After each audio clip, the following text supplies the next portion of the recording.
Hello guys! Sa video na ito, isi-share ko sa inyo kung paano ako kumita ng 50,000 sa stock na CEI. Ito ang mga trading journals ko na naka-video mula sa pagbili at pagbenta. Isi-share ko rin sa inyo dito ang mga personal tips at kuro-kuro base sa experience ko sa stock market. Kung nagkaroon ka ng hesitation sa trading plan mo, ano bang dapat mong gawin? Pero bago ang lahat yan, huwag kalimutan mag-like at i-click ang notification bell button para updated ka sa mga latest videos natin. Tara!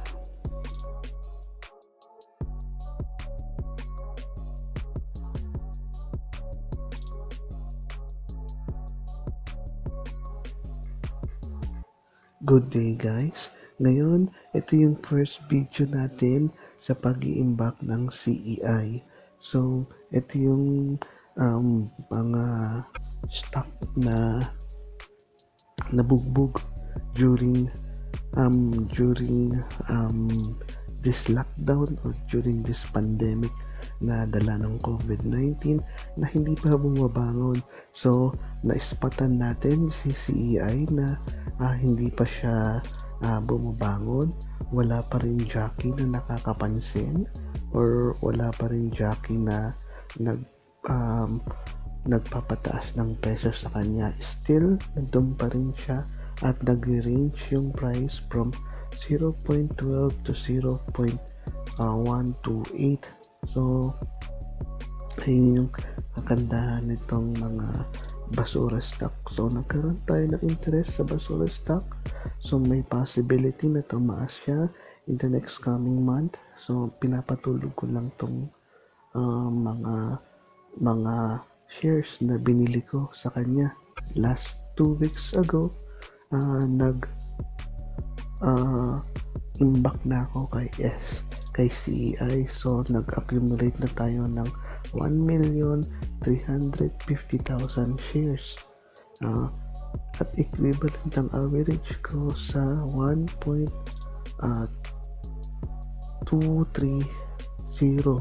Sa ngayon, ang price ngayon ni CEI is 0.121,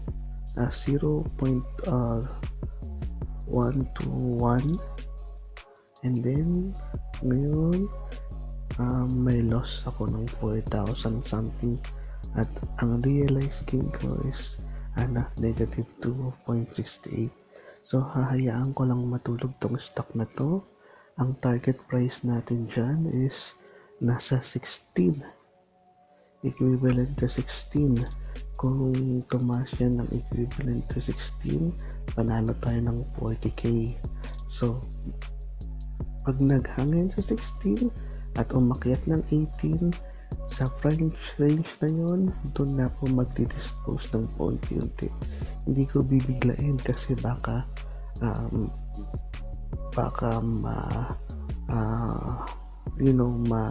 mabigla yung mga insti na sumubay din sa pagbubuhos natin. So as you can see, ganun ko lang yung galawan niya. Once na pumalo siya sa 280, may handang sumalo sa kanya sa 2.12. Pero nung nakaraang mga days, walang kanyang kalaking harang yan, no? Naka-expose lang yan. So pag bumababa ang presyo, may humaharang sa kanya, may handang sumalo sa kanya. So ang technique ko dyan is sinusundot ko lang pataas yung mga price. Ako lang yung nagtutulak. Minsan yung iba naman pinapababa naman nila. So kaya naging ganun yung chart natin. So para lang to sa mga ang matsatsaga or tawag dito, may panahon pang maghintay, no? Hindi siya instant money kasi.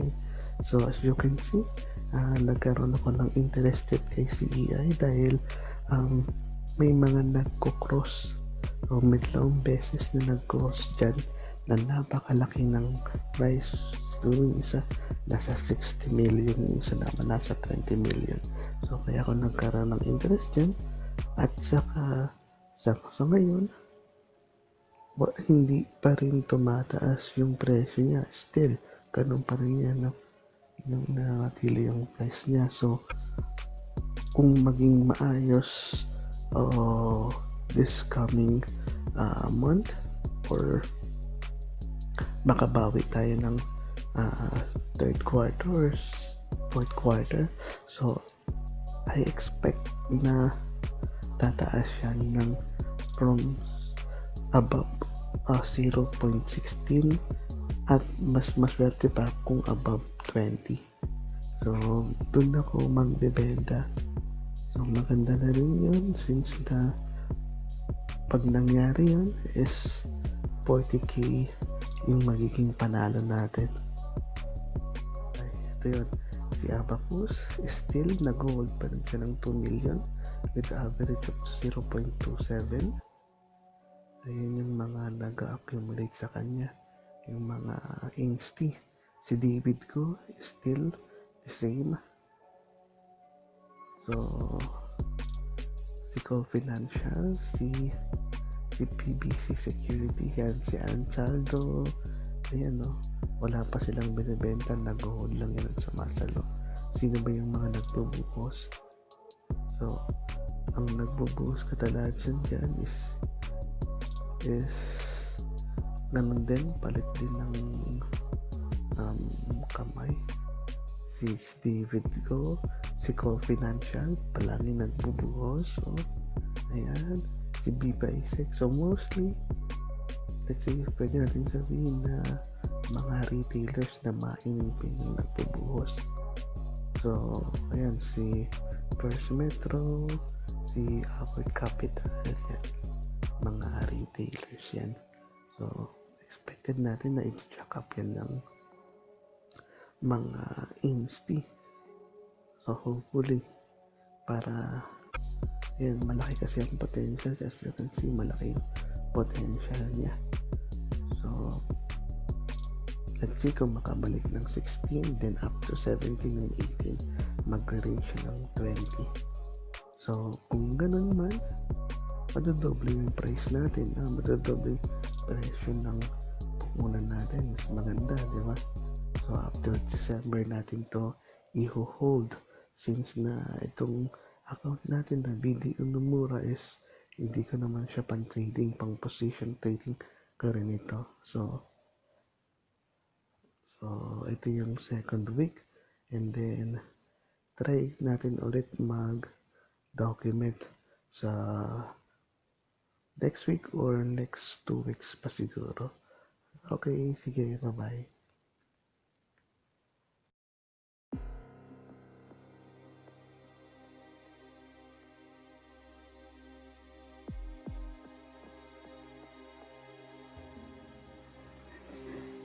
Hello guys, ngayon is July 10. So ito yung continuation natin ng pagdo-document natin or yung trading journal natin ng CEI. So maraming nangyari this past few days or these 2 weeks, no? Ay dyan na yung bumaba si CEI from 0.116. Oo, parang bumaba siya sa ganong level, or bumaba na siya ng tuluyan sa 0.12 level. So nagkakaroon na rin ako ng hesitation, no, this week kung ibebenta ko na ba si CEI. So parang ganun yung gumugulo sa isipan ko ngayon, no, kasi kapag bumaba ng tuluyan yan up to 0.11, so malaki ang chances na ang loss ko na nun is nasa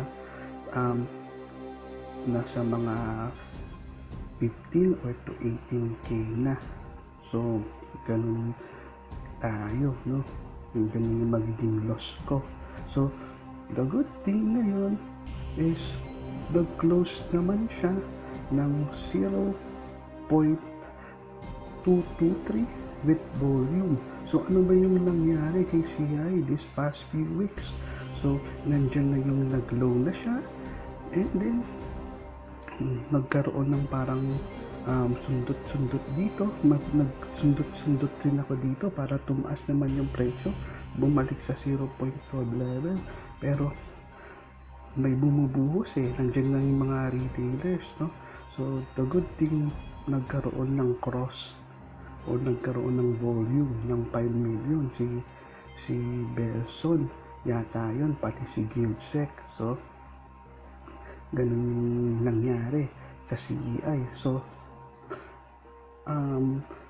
so ngayon nagkaroon tayo yung tinatawag natin ng hesitation. So lahat ng traders, kung meron kang nagtitrade ka dito, dumadaan rin yan sa sayo yung pagkakaroon ng, o nararanasan mo rin yan yung pagkakaroon ka ng hesitation dun sa trade mo o sa trade plan mo. So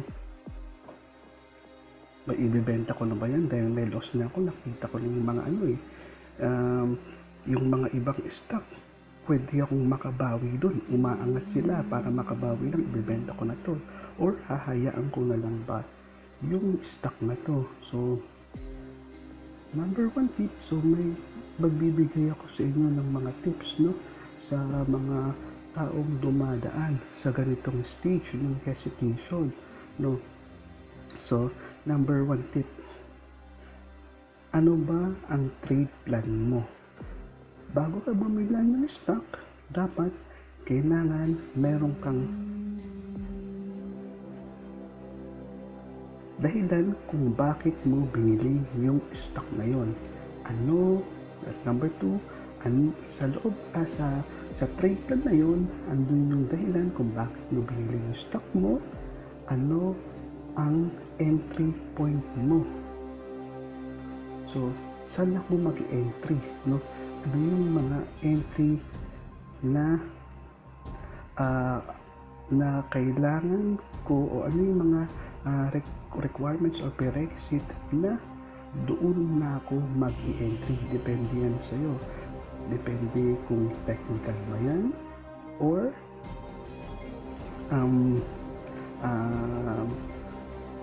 yung fundamental, no? So mostly ginagamit natin sa entry natin dito is mix, yung sinasabi nilang technical, and then pati yung mga news, no? Doon pumapasok yung fundamental, kasi ayun yung mga news driven stocks, or yung mga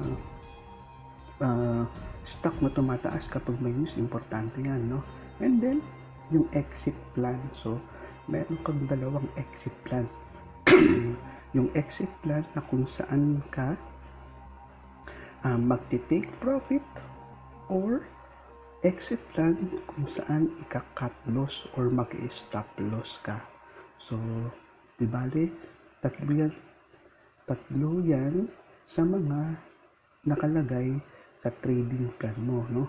Yung dahilan kung bakit mo binili, ano ang entry, prerequisite ng entry price na pwede ka nang bumili, at yung mga dahilan kung bakit ka mag-i-exit.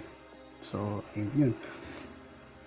Sa trade plan natin KCPI, ang nabanggit ko lang is bibili ako sa ganitong level. So sa 0.12 na ako bumili, although sinasabi natin na magkakaroon tayo ng tranches from 0.1 or 0.11. So nakapag all in na tayo ng 0.12. So ayun yung mali ko, kasi hindi ko na kasi naka GTC ako at hindi ko na cancel. Kaya pagkatingin ko lang sa account ko, kinain na lang bigla yung mismong binakod ko doon. Kaya yun, napa-all in tayo. So although nandun naman tayo dun sa prerequisite na 0.12 yung entry natin, and then yung exit naman natin, once na mahit yung 0.16 level, enough, dun tayo mag-sell na, no? Dun na tayo magtatapon ng mga shares natin, or mag-hold ako until December. Kahit mo ba yan, basta hold ako until December, kasi yung market naman Hindi naman yan pababa lang, no? May cycle ang market natin. Anything that goes down must come up, no? Palaging tumataas at bumababa ang merkado, no? Ayan palagi yung inisip natin. Kaya kapag may tumataas, no? So, significant volume, wala naman significant volume or mahina naman yung merkado, tumataas, no? Expected mo na yun na may magkakaroon ng o hindi masosupport yung strength ng mismong momentum ng stock, no? Bababa at bababaya pa rin yan, no? Mas mahalaga, ang mas maganda dito is position trading tayo, napili natin yung ganong trading style, no? Na hindi tayo naghahabol, tayo yung nagtatanim or tayo yung pumuposition sa baba. So anything na magkaroon ng paglalaro ng mga jockey o pinagtipad yung stock natin, pinataas, no? Win or lose, panalo pa rin tayo dito. Kaya napili natin si CEI kasi alam naman natin na from 20 and then bumaba siya ng bumaba up to 12 level, no? The only stock na basura na hindi pa bumabangon until now, no? Kaya kalapin natin si CEI. So let's see kung magiging tama yung decision making natin sa pag-position sa CEI kasi marami namang stock, no? Pero I'm positive naman sa stock na to na nakikita naman natin kapag may bumubuhos, no? Pababa, maraming bumabakod at sumasalo sa mga bumubuhos nila. So ito yung mga taong bumubuhos at nag-i-impact ng mga CEI, no, these past few days and past few weeks. So nandyan yung significant na nag-cross si Guild Securities, pati sino ba to? Si Belson, no? Ayun yung nagpa-increase ng volume natin this week. And then andyan pa rin sila, wait natin, ayan. So nakaramdam si Ansaldo, isang insti yan na wow, swerte naman ni Ansaldo na kapag nakasalok siya sa 0.1111, no? Ang galing niya. And then andyan naman si Call Financial na sumalo ng 0.1194, no? And then mayroon din na nagbuhos ng almost 2 million. So halos 1 million yung binuhos ni Call Financial. And then nandito rin si Regina Capital, no? May 1 million. Ito yung mga bumabakod na sinabi natin kanina na kapag may bumubuhos, may handang bumakod o sumalo. So wala pang significant volume sa mga retailers. Andyan si Metrosec, siguro nagkakaroon ng test buy dito. Mostly mga insti, no, yung nakikita natin. And then pabili-bili lang to sila mga retailers at si Metrosec, si Call Financial, si BPI, no? Hindi siya pinapansin ng mga retailers. Bakit kaya? Siguro laggard or hindi siya ganun, walang volume, hindi mapapaangat or hindi basta-basta pampapaangat ng mga walang news or walang magdadrive para paangatin yung stock na to, no? So the good thing na ganun yung magiging thinking ng mga retailers, no? At saka the good thing din na may mga insti tayong nakikita dito. So ganun yung magandang setup, walang pumapansin, may mga bumubuhos at handang sumalo. So ganun yung mga expectation natin sa pagpuposition, no? So baka biglain na lang to ng mga insti or mga tawag dito retailers to. So I expected naman na walang news na magdadrive dito pataas. So ang tinitignan lang natin dito is yung PSEI natin, no? Hindi siya makawala sa 6,300 level, no? Nag-range trade lang siya kung 6,300 to 6,100. So the good thing pag ganun nag-range trade and then may mahinang volume at may hesitation yung mga retailers. So sa mga blue chips stocks, kasi ay yung nagpapanda sa PSEI, so mahanap sila ng way para kumita, which is the good thing na yung mga ganong senaryo basura yung pinapalipad nila or napupunta sa basura or sa mga third liner stock yung volume. Check natin kung posibleng mangyari yon the next coming weeks or days, no? I hope na paglaruan siya, or kung paglaruan man siya, nag-spike siya and then na-satisfy yung condition sa pagbebenta natin or sa entry sa exit plan natin, magbebenta na rin tayo. To it's either na one time ceiling or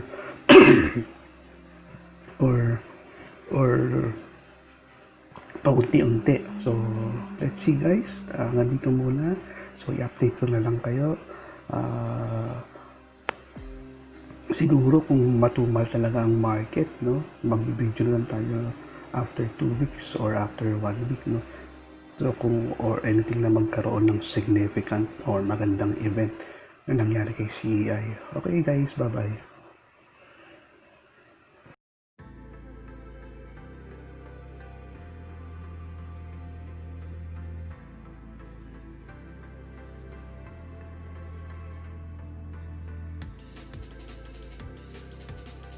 Hello guys, this is another video na naman ng pag-document natin kung paano tayo kikita kay CEI. So dun sa recent video natin, naka-all-in na tayo. So meron tayong hawak na 1.38 yata yun, o 36 million na shares ng ECI. But this day, July 14, unique yung araw na to kasi nagtataasan yung mga basura. Tumaas si TBGI, tumaas si MRC, tumaas si Bull, tumaas rin pati yung mga telco stocks, no? Maliban lang kay Nocop at saka kay dito. And then, yung PSEI natin pabagsak. So, meaning to say, nandun tayo sa critical level ng PSEI at ang mga traders nakafocus sa paglalaro sa basura. So, let's see, tingnan natin kung tataas si CEI bukas. So I expect na tataas yan si CEI kasi marami nang nakapansin o marami nang nag-position dito. Humikit yung mismong volume niya sa dulo na ng trading natin, trading hours natin. So mga 12 yata to, nagsipasukan yung mga unting retailers, may nakapansin. So as you can see, nagkaroon ng volume si David Go, bumili ng 1 milyon. And then as I expected, na maraming hawak talaga si the first resources, no, nagbuo siya ng 2 milyon. Pero sinalo naman niya ng mga retailers during run off, no, parang nakahanda itong magsiling bukas, sana magsiling siya. And then kung magkataon man at magsisiling siya, so mag-expect na tayo, no, mag-expect na ako na magbibitaw na ako ng ilang shares sa 600 level, no. Kapag nanatili yan sa 600 level, bibitaw na ako. And then kapag hindi kinaya sa 600 level, magbibitiw na rin ako dun sa 0.15 level. Kasi bakit? So may expected tayo kasi na pandemya ngayon, mahina ang PSEI. So, possible na mangyari, possible na ang play setup natin, magsisiling yan, and then sa closing, bubuhusan. Ganun yung posibleng mangyari sa mga stock na basura. So, yung mga humabol ng MRC, yung bumili kanina at yung TBGI bumili kanina, so, good luck na lang sa inyo kasi meaning to say, basura stock, mahina ang PSEI, kupitan ang mangyayari, no? Maraming naipit yan sa taas at di pa nagka-cut loss. So, expect natin sa ganitong kahinang ganitong kahinang index natin, mataas yung volatility, kaya ingat sa paglalaro ng basura. So let's recap kung ano yung mga bumili ng TBGI. So nanguna dyan, as you can see, si David ko, bumili na siya. Secure na yung 1 million niya na share sa 2.23. Siya yung bumomba kanina, no? Parang ang nangyari kanina, binakuran ni David ko and then binuhusan naman ni The First. So, and then, si Call Financial, Metrosec, pati si BPI Security, mga retailers yan. So, iilan lang mga retailers yan. Checking natin yung buying amount, mahina lang yan. So, I expect may nakapansin na yan. And then, nag-post na rin tayo sa social media.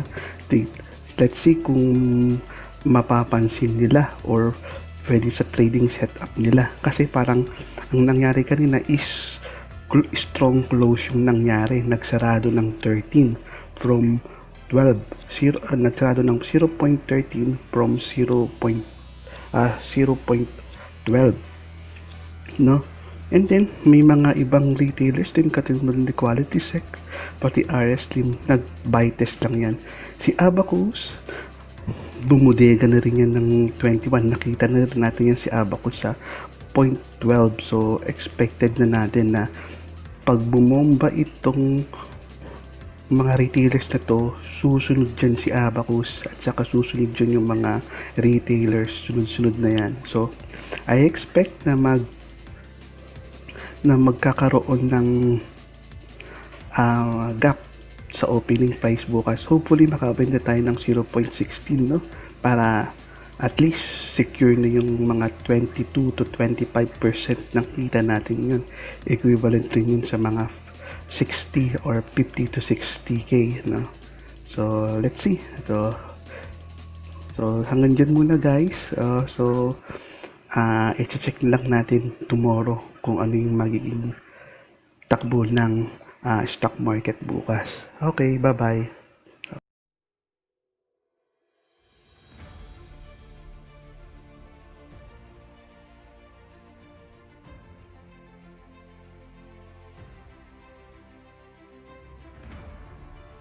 Good news guys. Today, kumita tayo ng 50k sa CEI. No? Nagkaroon ng volume spike or tumaas na yun si CEI up to 0.169 or 168 yata yun. So, tumama yung exit plan natin na magbebenta na tayo or mag-release na tayo ng mismong shares natin sa ganong level, no? Yung as you can see, ito yung mga transaction ko kanina.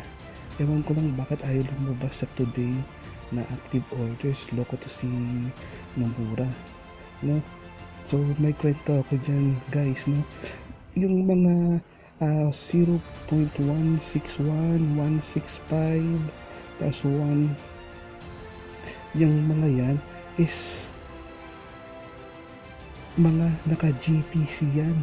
Ito yung mga tinamaan kanina, pero dapat makapagbenta tayo sa 16 level. So as you can see, may mga 0.1, 0.56, 57 na mga pagbebenta natin kasi loko to si Nomura. Hindi ako makalagin kanina. So ito yung sakit ni Nomura, no? Once na maganda yung market na masyadong mabilis or mahirap makalagin. So nag-ano na ako, nangangamba na ako, bakit di ko mabenta, sayang yung spike niya, no? Bumabalik sa 16 level or nahihirapan na na mabutasin yung 0.17. O sige, magbebenta na ako pero hindi ako makalagin kanina. Mabuti na lang, no, nasa ganun pa rin or malapit sa ganung level ako nakapag successful ng login, no? Yung level of price niya hindi na nalalayo doon, no? So ako isa sa mga bumuhos kanina. So as you can see, yung volume nahihirapan or maraming bumabakod. May nakita ko ng nasa 0.16 yung 8 million hindi kayang butasin. So ayun, sa puntong yun, hindi pa rin ako makalagin. Sabi ko, ika muna, dapat makalagin na ako kasi mahina na yung volume, baka bumagsak pa to. And then, buti na lang, thanks God, naka-login tayo. And then, yung pumipitik-pitik na sila sa tinatry nilang butasin yung 0.16 level na 9 million, naging 8 million na lang.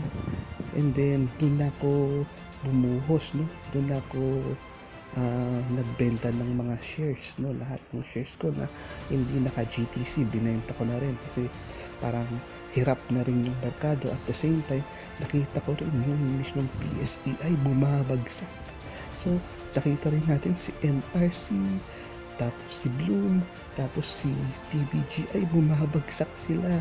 So maraming stock na bumabagsak. So sabi ng senaryo, automatically walang nagsisiling or may mga mag-spike and then sa closing bubuhusan ka na lang, no? Ganun yung nangyari ngayon sa CEI. So nag open siya ng ibuksan natin yung buksan natin yung natin yung mismong Instagram natin. Mabuti na lang nakalagin ako kanina, kundi sayang yung pagkakataon nun, chances na yun, no? Isang spike, isang volume na mataas na 0.16 level. CEI, hanapin natin CEI, yan. So yung CEI, let's see, ang ganda ng candle, no? Pampaipit, no? Mabuti nakaposition tayo, nakapagprotega tayo sa 0.12 level, no? Nag-open siya ng 0.163. Yung previous close niya is 1.1250. So ayun, tumama nga tayo, no? Nagkaroon ng gap, no? Between that price, and then nag-low pa siya ng 1.12. May mga naipit, no? So yung mga humabol, ipit. Tapos ayan, nag-high tayo ng 0.1690.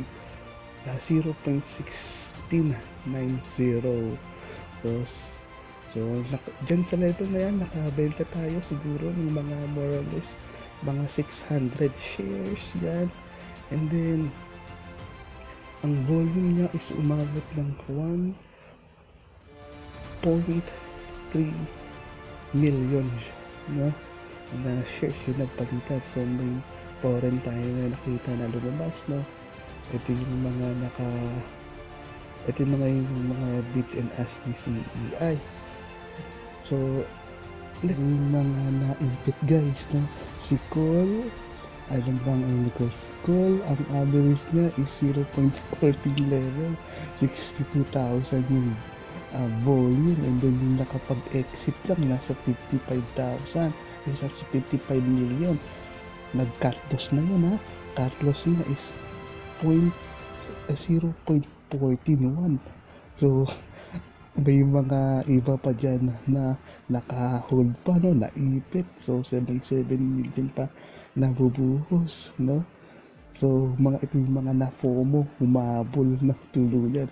Ito yung iniiwasan natin, guys, yung ma-FOMO ka at humabol ka. Alam mo kung sinong kalaban mo, kasi kapag ganyan, di mo alam kung sino nagbobodega, di mo alam kung sino yung magiging kalaban mo sa taas.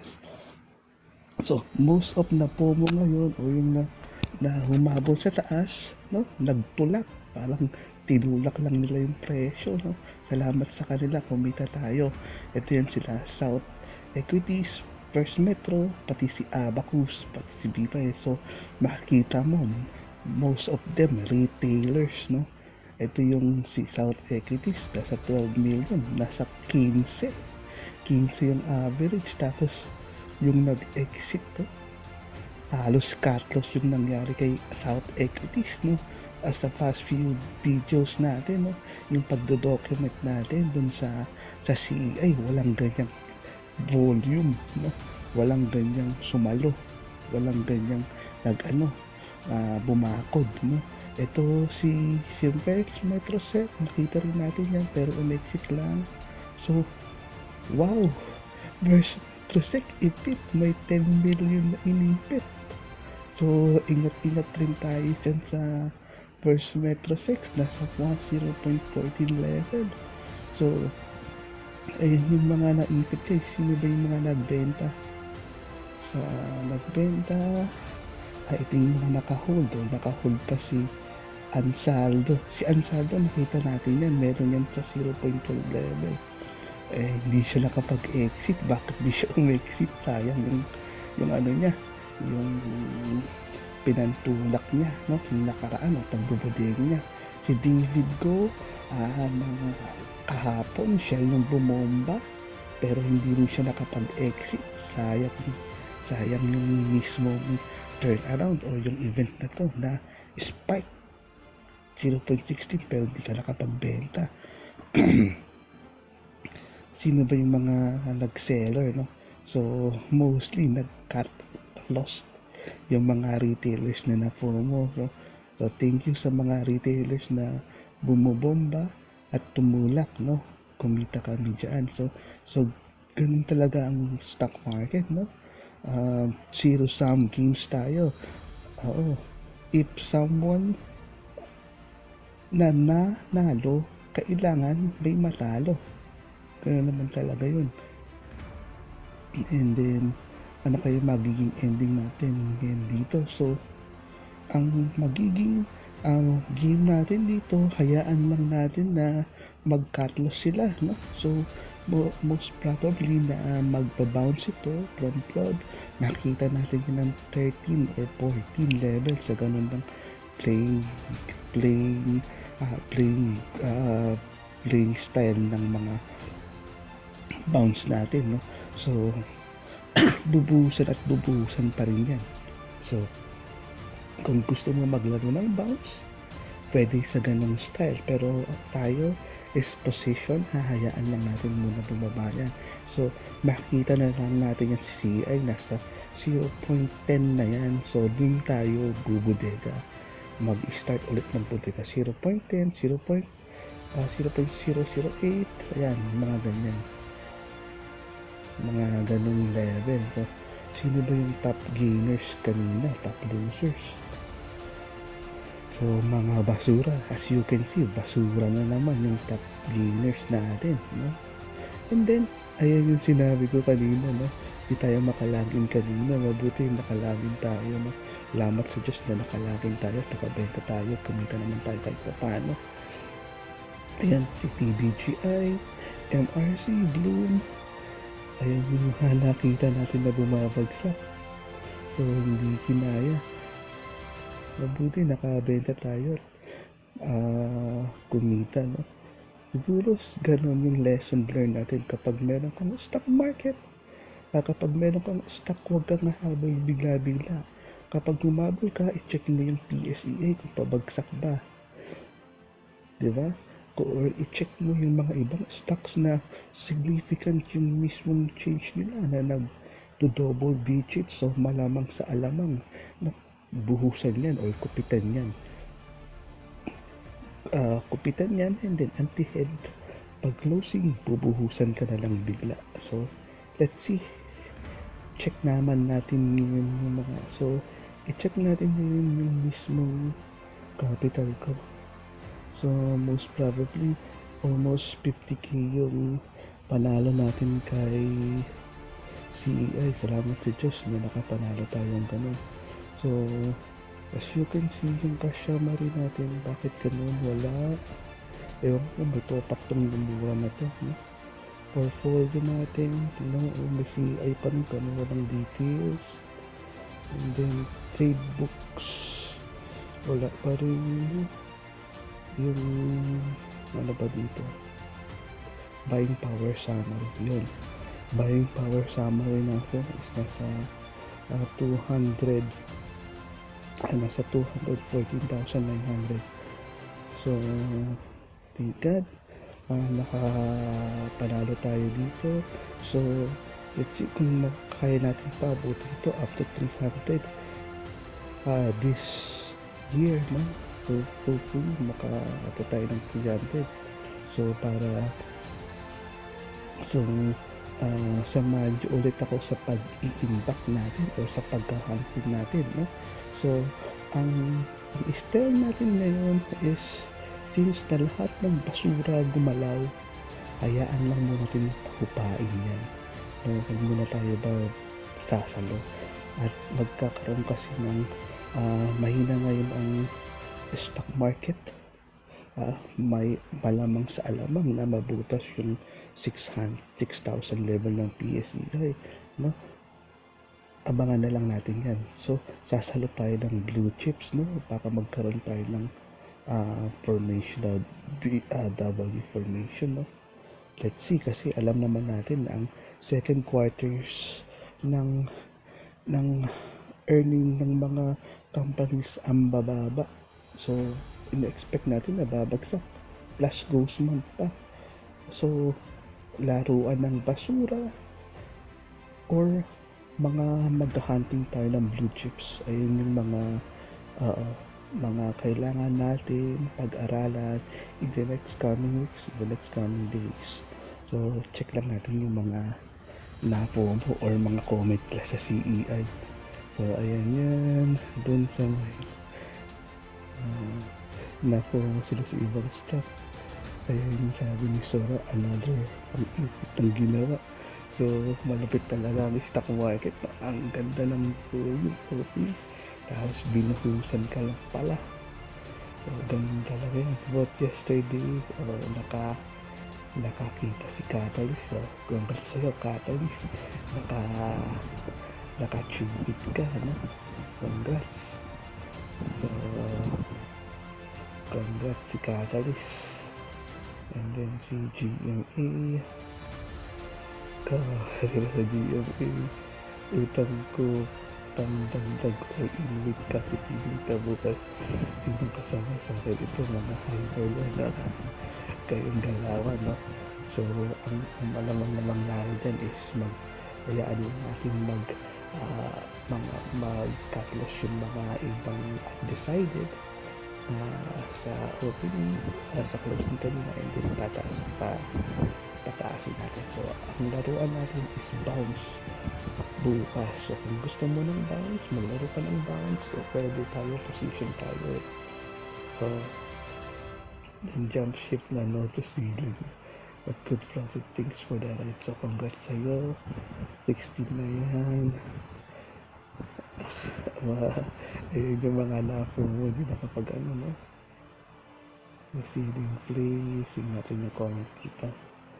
Ceiling play, I doubt yan. Pwede ceiling basta mamasag 0.16.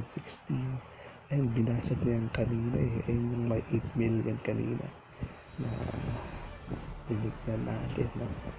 Ayun yung volume meeting natin kanina, patalbog-talbog. So, it's kasama natin ito, price channel, no? Mataas, pero kapag siguro, ayan, bounce play ang mangyayari pa dyan. So, good luck sa mga maglalaro ng bounce play bukas, no? So hanggang dito na lang, guys. So, abangan nyo ako sa pag-i-impact ulit. I-check pala natin yung Facebook page natin, no? Tignan natin. Wait, ha? Facebook page. Yan.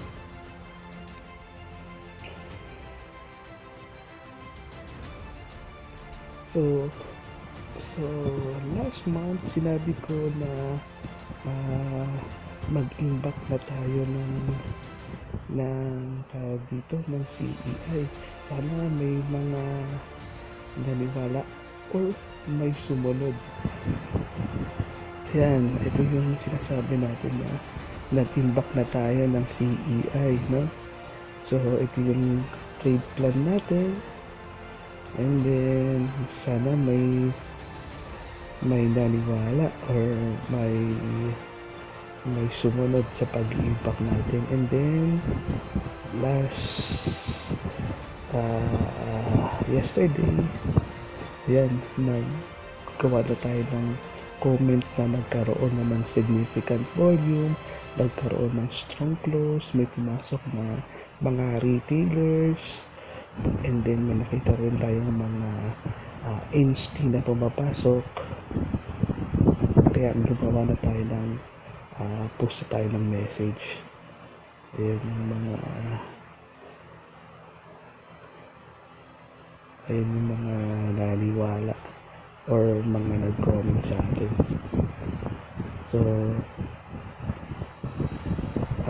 that's all for today, guys. Abangan nyo ulit ako sa pag-iimbak ng panibagong stock kung saan tayo kikita.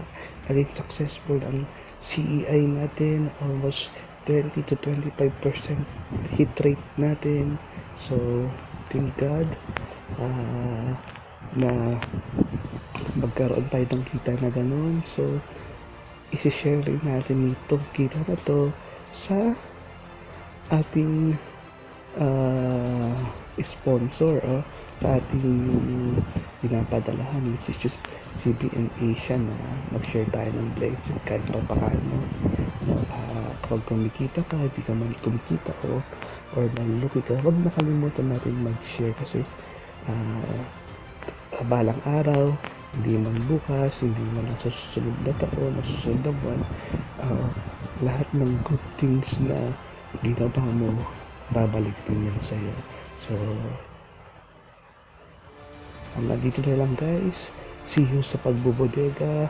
Sana marami pa tayong ma-encourage or marami pa tayong ma-engganyo sa pagbubodega at kumita tayo ng mga hindi naman significant or basta kumita lang tayo, mabit lang natin stock market. Sige, salamat guys, bye bye.